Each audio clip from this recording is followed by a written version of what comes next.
everyone, Elsie Jensen here. Today we're kind of doing a little brunchy for us today. We're going to make some homemade almond pastry and some homemade hash brown patties and sausage and scrambled eggs. So let's start by making the base for our almond pastry. So this is going to be our almond base. And we're going to use one package. This is an 8-ounce package of almond paste. And you want to use the package of the almond paste that's not goopy. So this is going to be like marzipan in here, which is going to be a firm but sweetened almond paste. Here we go. If you use the more gooey almond pastry, then your filling will be too gooey. There we go. So we'll get it out. It's literally like a block of almond paste. And what I'm going to do in my food processor, and I don't use my food processor often because it's a pain to clean, but this is one thing that I definitely use it for because this stuff is pretty hard to break up. But we're going to crumble this in here. So this is a ½ pound of the almond paste. Crumble it up. That way it does an easier job of cutting through with the blades. There we go. So I've got it all just about. And then we are going to add in 1 cup of sugar. And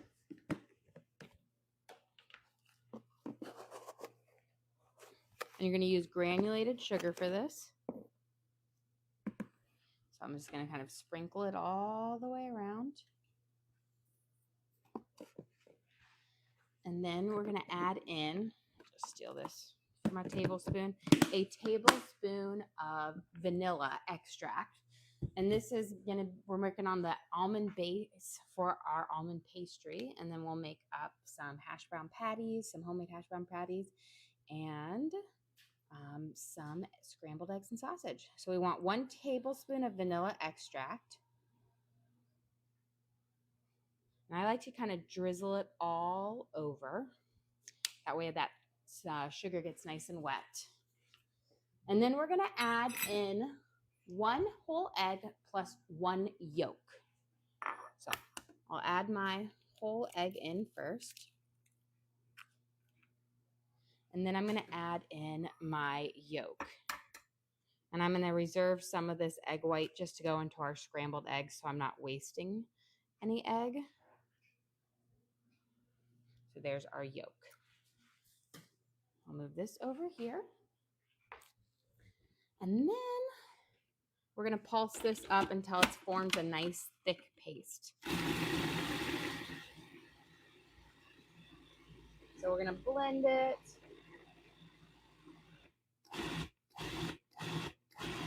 And then I'm going to go through and I'm going to push our base down with my spatula, because sometimes you'll get it where you'll still have some pretty big chunks in there, and you want a nice kind of smooth paste. That way it's really easy to spread. There we go. So I'm just going to slide around. There we go. And then we're just going to whip it up a little bit more. And just to make this nice, smooth filling for our almond pastry. There we go.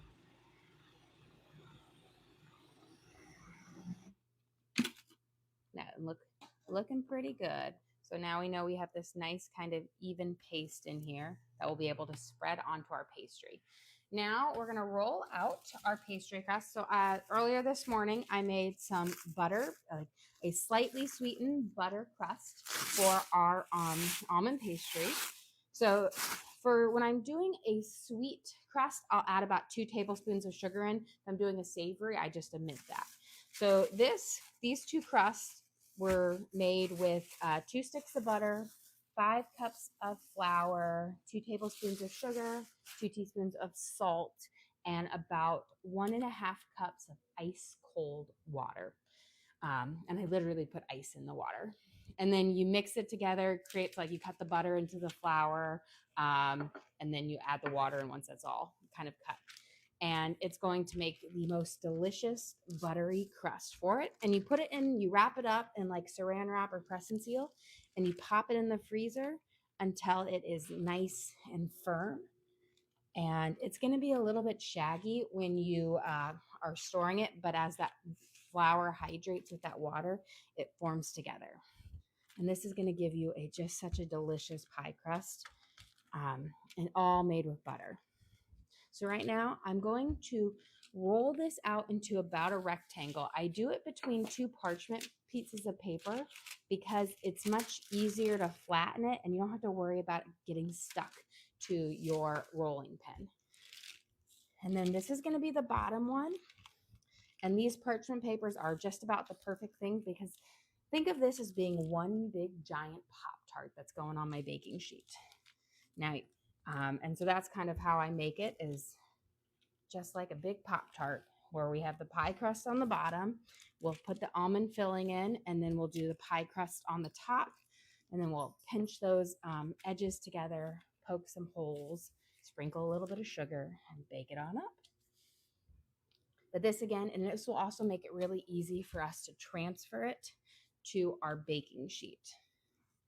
Because I do not cook my pie crust on a parchment paper because I find that it doesn't crisp up as nicely.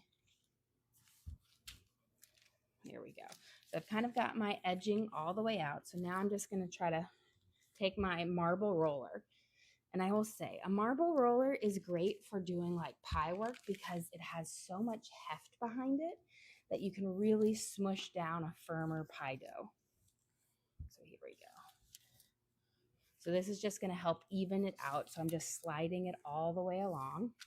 That way we don't have a thicker on the outside and thinner on our edges. So we've got our first base done. I'm going to take my baking sheet here. And this is a non-stick baking sheet, which is really nice because then when it's time to take it off and cut it, it works really well. And I'm just going to spray it down, again, just to help it slide off.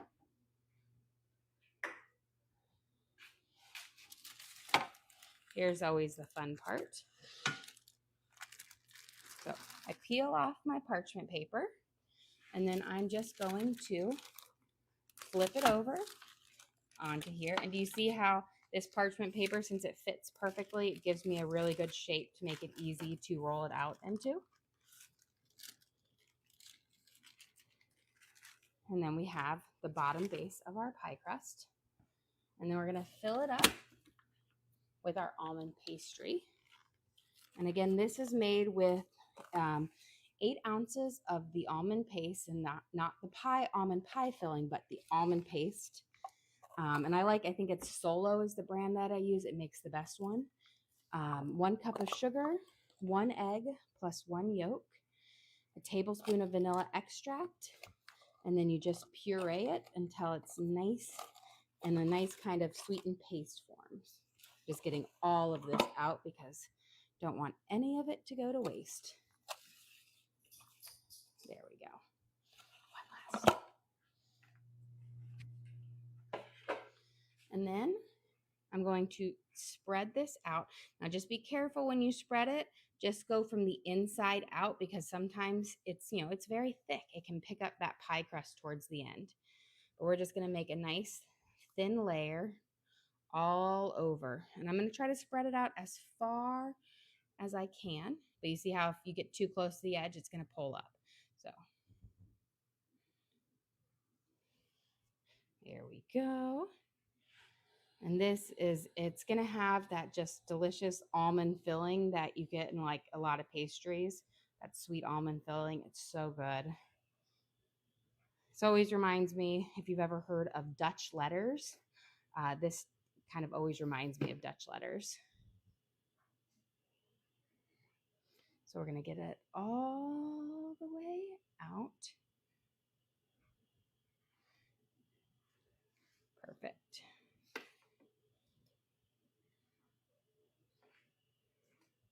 And then I'm just going to use my finger to get all of this off my spatula.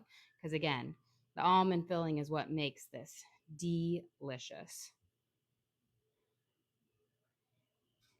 Okay, so now that we have our base of our almond filling on here, I'm going to slide it up here. I'm going to wash my hands real quickly.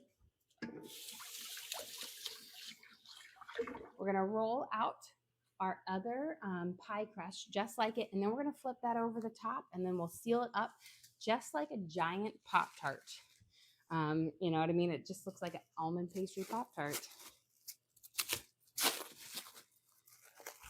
So that pie crust recipe I told you about earlier, 5 cups of flour, 2 sticks of butter, 1.5 cups of cold water, 2 tablespoons of sugar, and 2 teaspoons of salt makes a double pie crust on there. So it's a good, gives you a good amount of dough of this delicious butter flaky dough. And then you cut the butter and flour, put it in the fridge to chill. And it's nice because it can chill in the fridge for up to an hour or up to 3 days. So you really have, it's one that you can make pretty versatile. We're going to do the same thing. I'm going to press out. Let's see if I can get a little heft to the side.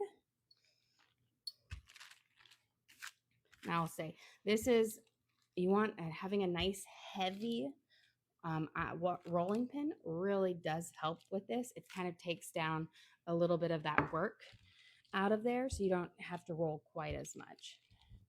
I have more rolling pins than I actually need in this house, but I have my 2 favorites. This one, and then I have a fondant roller, which is just a small plastic tube, and that's great for just doing small batch rolling.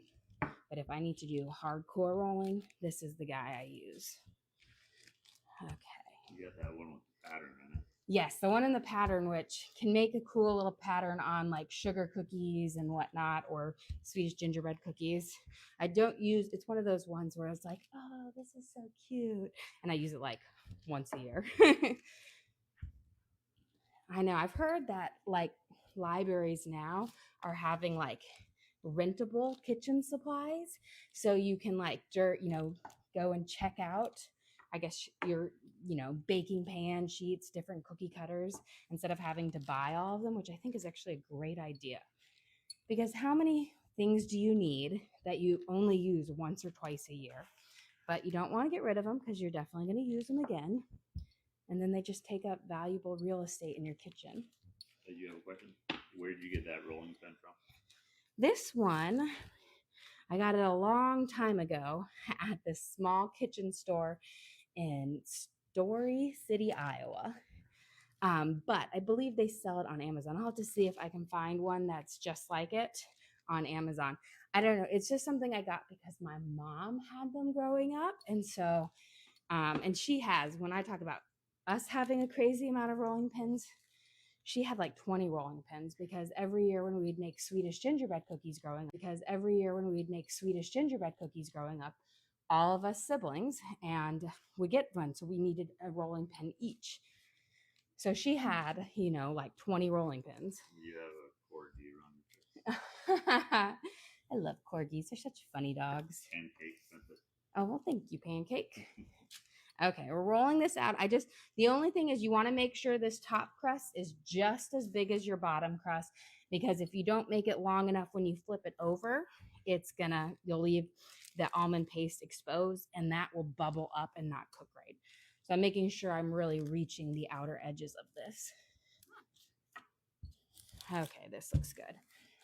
I'm just going to even it out a little bit.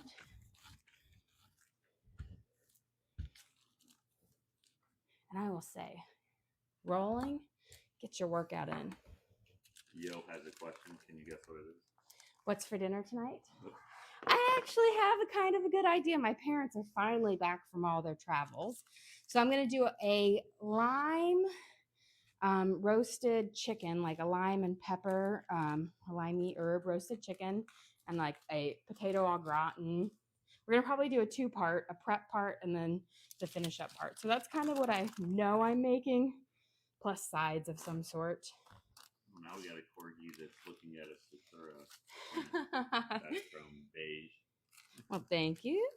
Okay, we're going to peel this off like we have all the way around. And then I'm going to grab a fork. And we're going to need this fork for 2 things. First, I'm going to go around, and I always just pinch these 2 crust together with my hands first because I want to make sure I'm creating that seal to make sure that almond pastry all stays in there and doesn't bubble out. You have a question? Do you go live every day? We try to go live every day now. Sometimes we're on vacation or we have sports and things that just get in the way, but we try to go live every single day because I just kind of videotape what I'm making for my family. Okay, now that we have our pastry kind of there, this is where we make it beautiful. So we're going to go with our fork and we're going to crumple those little edges all the way around. This also helps seal them, makes them a little bit crispy, which is delicious. Makes it a little bit more pretty. It's just like what you do on a pie crust. Here we go. And then we're going to go, after we've got this, we're going to poke a bunch of holes in the top and sprinkle a little bit of sugar over the top of it to just give it a little bit of extra sweetness because it's a very mildly sweet butter crust. Got a comment that it looks like a giant Uncrustable. You're right, it does. I always say it's like kind of, to me, it's like closest thing is like a Pop-Tart. And I've always thought, I'm like, I've always keep seeing these things for homemade Pop-Tarts. And I'm like, oh, these look like so easy to make. I should definitely make them sometime because my husband loves Pop-Tarts. And I don't know why, because they're really not that great. But homemade Pop-Tarts, I think, would be delicious. There we go. So lots of little things. This is going to let that kind of steam escape out. It's going to allow that crust to get nice and flaky. And now we're going to take our sugar and we're going to sprinkle it over the top. And then this is going to go into our oven. I have my oven preheated to 350 degrees. And then we're just going to sprinkle a nice coating over the top of this. Because this, we use, in our pie crust, we use 2 tablespoons of sugar, but that's not going to make it very sweet. This is going to give you that little extra sweetness on the top, which I think, breaks up the full pie crust. So it actually is just delicious and flaky. And when I was making the pie crust, of course, I used my press and fold method to ensure that I had some really nice flaky layers. There we go. Try to break up some of those crumbs. I always just like it. I never actually know exactly how much is sprinkled over, but it's just enough to have where you see the sugar dusted on it, like a nice little, as if it was your first like snow of the year, that just light kind of flaking, barely covering the ground. You got a question? Could you do an icing, and what type would you use? If I were to do an icing on this, I would probably make an almond flavored icing on it, but the inside is such a strong almond flavor that you really don't need an icing on it. I kind of love that paste inside with the flavors of the pie crust. Just gives it, they just work together. Okay, so my oven is set for 350. I'm going to set this on the top shelf and we're going to let it bake for about 25 minutes. Now, I will say some ovens, it only takes 21, but my oven has always taken 25 minutes. So, just depending on what you had. I feel like gas ovens, I'm not sure which one, but I know one place it was always like 21 minutes and it was ready perfectly. And it was so weird because I would always make the recipe and the recipe was, everything was in factors of 7, which I know is kind of a nerd thing, but that's what I always noticed about it. It was like 21 tablespoons of water. Okay, let's get down to making our potato base for our potato patties. Homemade, these, I just love these. So I've got 2 russet potatoes that I've washed. I'm going to give them a quick peel over here because the less skin, the better. Especially on russets, because russet skin is more fibrous, it's more woodsy versus a Yukon Gold, which you could totally use in here, but I'm going to use my Yukon later tonight. But I'm not going to do a complete, perfect peel on these. Let me get that purple spot off, though. But just a kind of a simple peel. I'm fine with a little bit of skin in there, but I prefer less. There we go. Plus, you know, some potatoes, they can look beautiful on the inside or outside, and then all of a sudden you cut in and they've got all these like black spots or ridges because they were injured. There we go. And now we're going to grate them. So I'm just going to hold it, and we're just going to grate these across. And it's actually doesn't take too long to grate potatoes. You get a lot out of one potato. So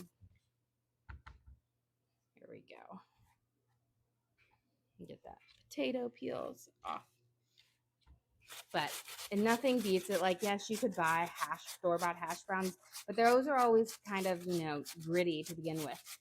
These homemade hash brown patties are so good. They're more of a labor of love, but they are so much better. And it's really simple. You're just going to use your seasonings, fresh potatoes, and that's about it. You can even throw cheese in them if you want to.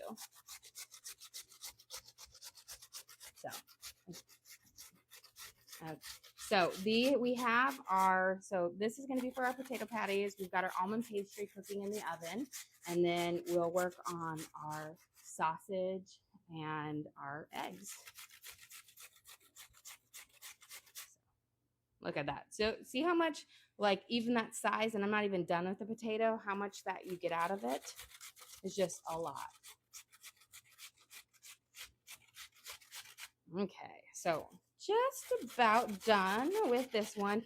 Now don't grate so close that you grate your finger off or whatnot. So just be a little bit careful. I go faster towards the beginning of it, and then at the end, I'm just a bit more careful because I just don't want to. I'm not going to grate these last pieces. Yeah. Question. Update on Teddy. How's he doing? He had a rough night last night and a rough morning. It was really, I don't think he's been sleeping with me, and he did not sleep well at all, as in I did not sleep well at all. He was just in so much pain last night, and his ears were really hurting. But we finally got a couple rounds of medicine in him this morning, and he's perked up and he's doing better. I do find that nights and early mornings are just rougher for him. But I'm hoping after I think they said like after our first week of the tonsillectomy, you've got the scabs fall, so you've got some pain from that. But I'm hoping that will be gone in a day or two. And then we'll have our sweet old teddy bear back. Okay, let's get these. Perfect. Now don't always forget with potatoes, I will tell you, look, we're already starting to turn purple fast because of their oxidizing. That does not mean your potato is bad in the least. It just means that it's hit the air, and that natural sugars in the potato start to turn it brown. But we don't want to dip these. A lot of times the way you prevent your potatoes from turning brown is you put them in water, but we don't want to water sog our potatoes because we're going to be frying them up. So what I'm going to do is once I'm done grating this, we're actually going to get a paper towel and soak out as much of this extra liquid as possible. That way we get the crispiest, potato patties. Getting down to the last little bit. There we go. And then that little bit. So you see how 2 potatoes make a huge amount of potato or hash browns. So there's not as much as you think. So just like zucchini yesterday where we had to squeeze out the liquid, we're going to squeeze out any of this extra liquid with a paper towel. That way they'll fry up a bit more crispy. Put that to the side. Now I've got my bowl. Yeah, lots of well wishes for Teddy. Yeah, thank you guys. I know, I just can't wait for him to be back to his normal self. Just feel bad for the little guy. Okay. Let me wash my hands. And then we can start adding in some of our things, and then we'll add in some parsley and green onions as well. So I've got some onion powder. This is going to give such a delicious and savory flavor to our potatoes.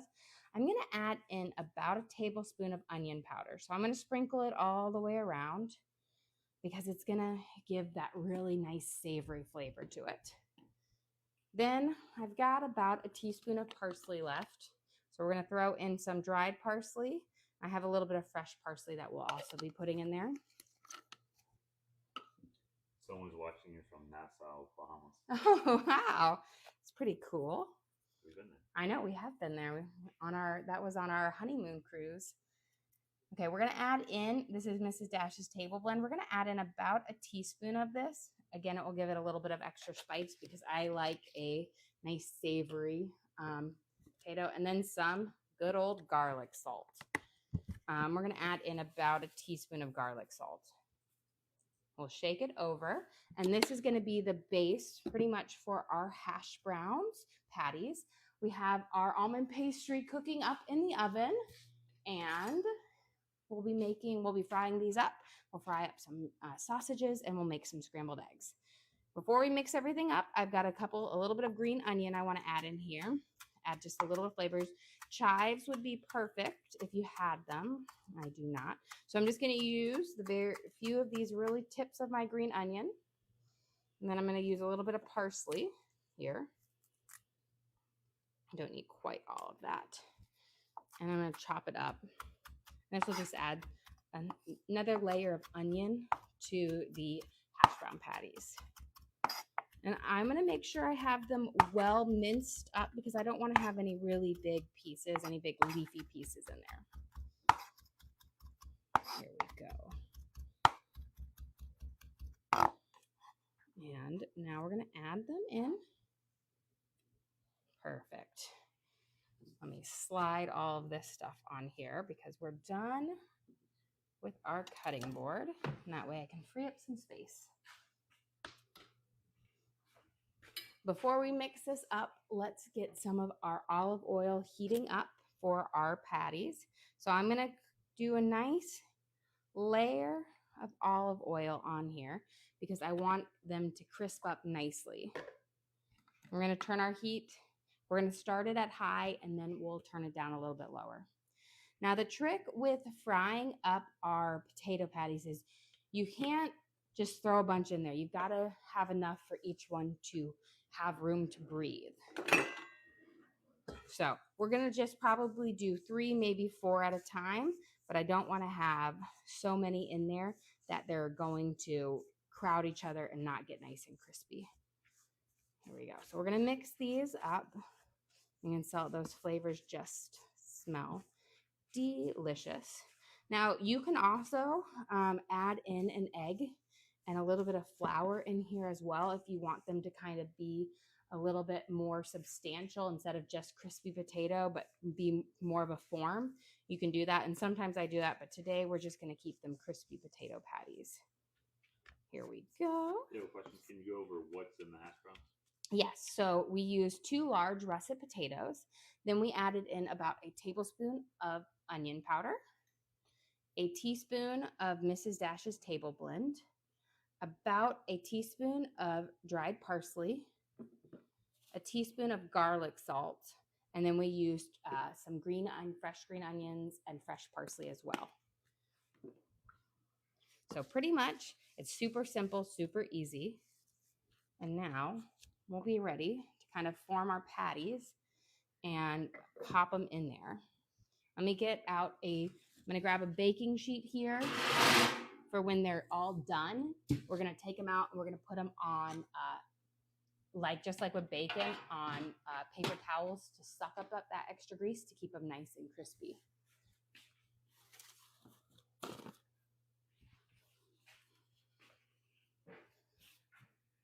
Here we go. Let me check my oil, see if it's nice and hot yet. You never want to put your oil in or fry them when it's not sizzling yet. So you see I put those drops in, no sizzle yet. So we're not going to do that. But I will grab Actually, I'll take this cutting board and we'll shape our patties out. That way we can flip them in there. Just gonna throw my peels and everything off. And we'll kind of shape up a couple patties here.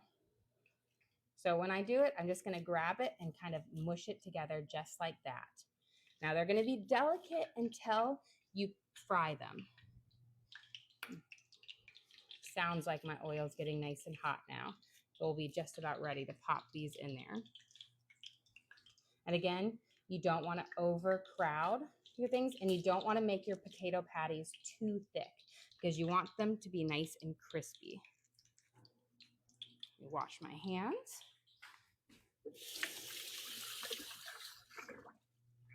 And I'm going to get a spatula and we can put our first sets in.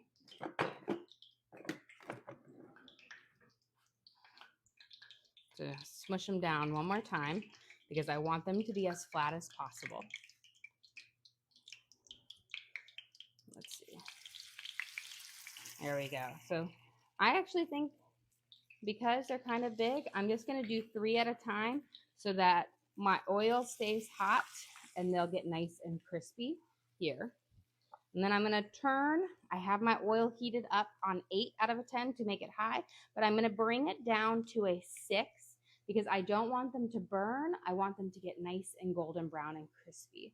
So that's kind of the beauty. You cook it and then you flip it.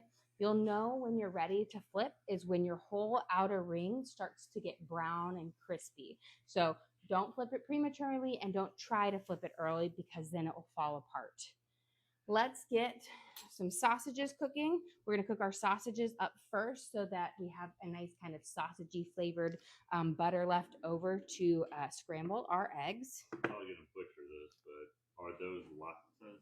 It's kind of like a latke, yes, a latke, which is that, you know, the Jewish potato dish that they serve during Hanukkah because it's fried in oil and that's like celebrates the thing. It's very similar to one. I don't know if they would consider it fully. I'm sure there's some variations to it, but yeah, you could pretty much call it like a potato pancake or a latke or along those lines. The school that I used to work at, we used to do holidays around the world every year for about like 200 people or so. And one of our families, like she came in and they were Jewish and she decided that like people brought in dishes to share. And she was going to fry latkes on demand for everything. And they were such a hit because everybody's like, ooh, fried potatoes. These are the most delicious things ever. She was like frying potatoes forever. I was like crazy. I'm like, that was impressive. We're starting to get a little bit of our nice kind of, you can see a little bit of those edges are starting to get nice and crispy around the ends. I'm going to wait until I kind of see that whole ring form around. I'm going to rotate my pan because I do find that this pan cooks hotter up here than on the bottom part. But once we get that nice kind of crisp over it, then we'll be ready for it. We'll put our sausages in and then we're going to start mixing up our scrambled eggs. And I'm keeping my eggs basic scrambled today because Teddy can eat scrambled eggs. He's, that's one of the soft foods. And it's so funny because when you think about getting your tonsils out, everybody thinks, oh, all the ice cream you can have, the Jello, the pudding. Well, Teddy does not like any of those foods, really. He does not like ice cream because he doesn't like that it's cold. When he's always like, can you heat it up? And I'm like, you can't really heat up ice cream, buddy. But he's been loving soups and he's been loving savory foods. So I've been trying to make things, and muffins. Muffins has been the only thing that he's really eaten. Okay, these are looking good. So you see, I want to show you guys, see how we've kind of got this golden brown ring all the way around? That means we are ready to flip. And look, beautiful, perfect, crispy, our potato pancake edge. There we go. Beautiful. And these will have lots of great flavors in them because we use that onion powder and that table blend and the green onions and the parsley. So they're ones that you can eat just on their own. They're so delicious. That was one of those things that I always loved as a kid. And I think it was because, getting fast food or going out to eat was not as popular, as common as it is now. Like, I feel like it was a rare occurrence in the 90s. But every year on the first day of school, we get up early and my parents would take us to McDonald's breakfast because that was rare and that was super special for us. So, and I always remember they always let us get an extra hash brown patty. And, it's those simple things. It's something so simple, but was so delicious. And, you remember it. And it was like, yeah, it was McDonald's breakfast, but it was special. I feel nowadays everybody goes out to eat or fast food all the time. My kids always kind of say they talk about how we never go out to eat. And I'm like, we go out to eat like 2-3 times a month, or we pick up something, 2-3 times a month. I feel like we do it plenty. And they're like, well, my friends, they like get fast food or go out to eat like 4 or 5 times a week. And I'm just like, that's insane. You have a question? Do you love your hexapod pans? Oh, absolutely love my hexapod plans. I got these about 2 years ago, right after we did our kitchen renovation. And I was like, I wanted a new, I was like, I said, I'll treat myself. And I watched all those commercials and I'm like, well, if Gordon Ramsay likes it, they must be good. And love them. I have yet to scratch them.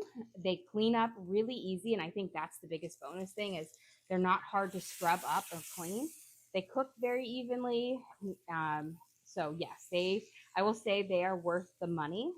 And I've used several other pans before, like Teflons and Cuisinarts nonstick. These are by far my favorite. I actually have them in my Amazon storefront that links on my page because I like them that much. Okay, these first round is looking good. So I'm going to put them on here if they want to fall up. And again, we're going to transfer them onto our paper towel so that they will soak up that extra grease and remain nice and crispy. Okay, we're going to get this next batch out. And again, we're going to kind of smush them nice and flat.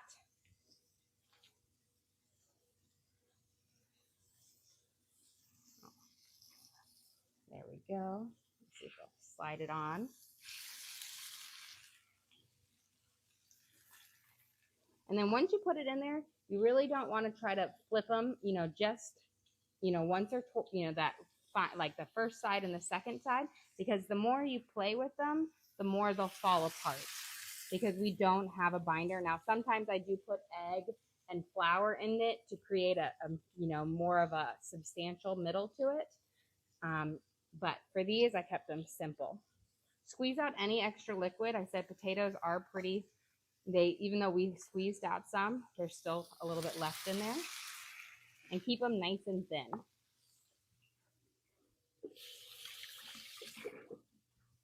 Okay. Our sausages are looking good. Yeah, ready to request. Can you go over what's in the potato patties one more time? Yes. So the potato patties are just 2 big russet potatoes. Then we added about a tablespoon of onion powder, a teaspoon of garlic salt, a teaspoon of Mrs. Dash's table blend, and a teaspoon of parsley. And then we added in some fresh green onions and some fresh parsley. So all those flavors come together. I've got my eggs for my sausage off. And now what I always like to do before, I'm going to keep that kind of sausage flavored bits of grease, but I'm going to remove some of my like darker pieces so that my scrambled eggs don't look, they're pretty good. So sometimes you get a little dark pieces there. We're just going to remove some of those, just like if I do with my bacon. So you don't have those like crispy bits that stayed on. And then let me grab a little bit of butter.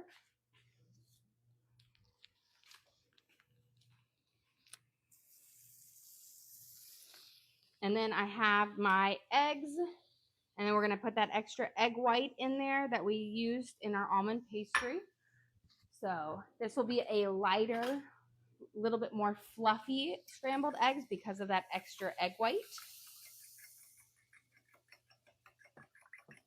Okay, I'm gonna give it a quick scramble. I haven't turned on my pan, the heat on it yet, because it's still nice and hot. So I'm gonna let it cook a little bit in there, and then we'll turn it on. I'm gonna just do a quick scramble and let it saute, and we'll turn it on. Looks like we've got some that are ready to flip. Beautiful, nice, crispy. I'm gonna let this thick guy cook a little bit more. I'm gonna actually do a little rotate because that outer edge didn't get as crispy as I wanted for it. Okay, but you see how hot my pan was, and it's still cooking up those eggs. You don't want to put your pan too hot where they completely like burn the eggs when you put them down. You want a nice hot pan when you do it. So I put it in, and then once I've got this good scramble on, I'm going to turn my eggs on low. Now, the trick to getting your eggs not to stick on your pan, and now this is a non-stick, so it's not going to really stick on it, but you warm up your pan, but then you cook them low and slow, because it's that high heat that's going to cause that water, the natural liquid, to evaporate out and stick on your pan. Here we go. Now, I cooked them in that little bit of that sausagey like bits, which will give them a great flavor. Not as good as bacon gives, but we're out of bacon today. Here we go. Perfect. Look how beautiful that brown, golden, crispy edges on them. Gorgeous. They'll be nice, and I just love it because the inside is a bit more soft and tender because it's a little bit thicker, but those outsides are all that crispy, eggy or flavor that you have. Now, my kids are a little bit, boring when it comes to scrambled eggs. They only like salt in it, but you could add so many things to make your eggs delicious. They don't even like garlic salt, which hurts my heart a little bit. They just like plain salt. So I'm just going to get a little bit of plain salt in here. But you could add in fresh herbs like chives, parsley, cheeses galore, garlic, salt, onion powder. These would all make really great flavored eggs. But again, my kids are boring. I'm hoping one day they'll develop a palate that's closer to mine and farther away from my husband's. Just got to tease him a little bit. Okay, so you see how we added in that one extra egg white, and look at how my eggs look so blonde because of that. So they'll be a little, they won't be as beautiful yellow as they should be, but they'll still be delicious. But no need to waste that extra, if you're using it. Here we go. But I have a couple tricks for making scrambled eggs like basic for different ways. I'm going to actually turn these off because they are just about done. And I always turn them off a little bit before they're done and remove them from the heat because they will steam off that extra liquid, and you don't want to get them so dry that they break apart. But if you like a richer scrambled egg, add in an extra yolk, and that's going to give you a nice, really rich one. If you like a fluffier one, add in about a tablespoon of milk and whisk that in, and then you'll have this nice fluffy one. And then if you like it more like a French scrambled eggs, you cook them until they're snotty, which is really runny, and then you eat them. My kids do not like that. We'll get our almond pastry out in 1 second, but I'm going to put my last set of potato pancakes in. You have a question? Do you only grocery shop once a month? Oh, no. I grocery shop too often. It's about once a week I try, but there's often times where I'm going multiple times. I do have a couple of videos of my grocery shopping hauls because I shop from multiple different stores. And those are on the link on our page. So those only cover 1 week. So, yes, like we are a family of 7, but I also cook for my parents. I cook all of their meals, and then we have my nieces and nephew over here several days a week. So we are cooking between 11 and 13 people daily. And that's 9 to 11. Yes. Well, yes. I don't know why math is off. Okay. I'm gonna turn that down. We're gonna go get, let me wash my hands, and we're gonna go get our almond pastry out of the oven. There we go. My oven doesn't let me forget.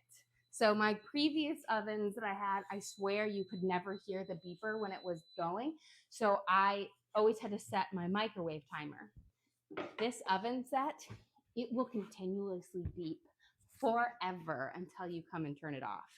So here is our gorgeous, beautiful almond pastry. You can see it's kind of puffed up, got this lovely bubble on it. Beautiful. Now, almond pastry, because we just use this crust base is just butter, flour, a little bit of sugar. It has a nice blonde color, but it is delicious. There we go. We got to let it cool. You can't actually cut into it right away. Think of it like brownies, but you can see this crust is nice and hard on there. Because if you cut into it right away, what happens is that almond pastry needs to set and firm up. So we'll be able to cut in just a second a little bit edge off of that. But let's get these last potatoes. They're almost done. Here, going there. So we've got our sausage. These are going to be so good. I'm going to turn this down, but let me get a small spatula here because we can cut off. Yes. You have a question? Can you go over the almond filling?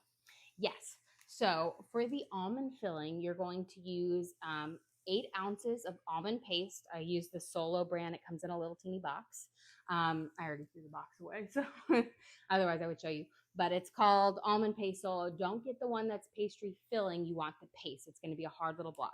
A cup of sugar, 1 egg plus 1 yolk, and then a tablespoon of vanilla extract. What you're going to do with that is I put it in my food processor. So I had it over here and I processed it until it was nice and smooth. And that was the base of it.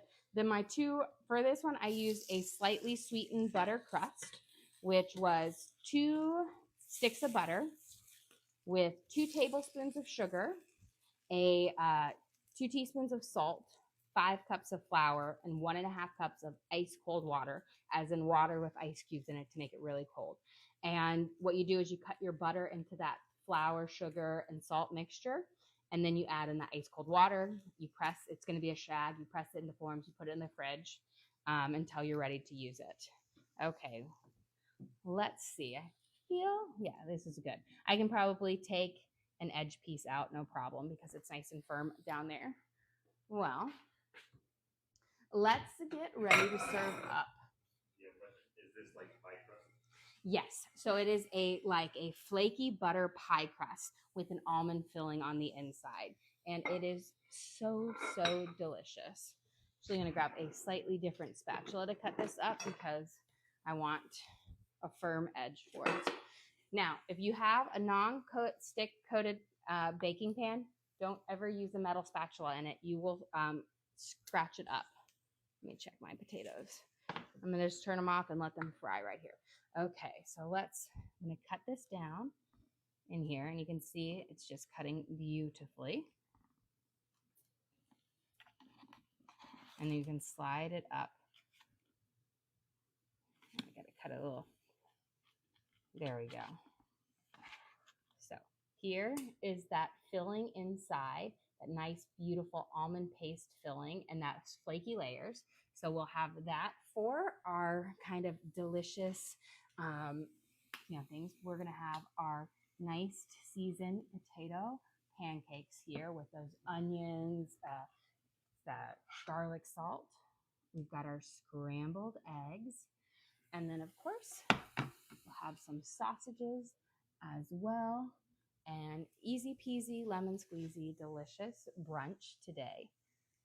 Well, guys, thank you so much for joining us here today. Don't forget to like and subscribe. I try to do live cooking every single day, show you what we're making, and hopefully teach you guys something along the way.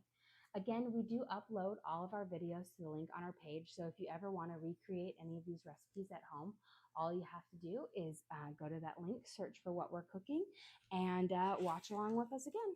We also have a link to our Amazon storefront that has all of our different cooking gadgets, pans, things. I got my hex clad in there. Everything that we use in the kitchen, we have in there for you to check out if you want to as well. But again, guys, thank you so much for joining us here today. Don't forget to like and subscribe.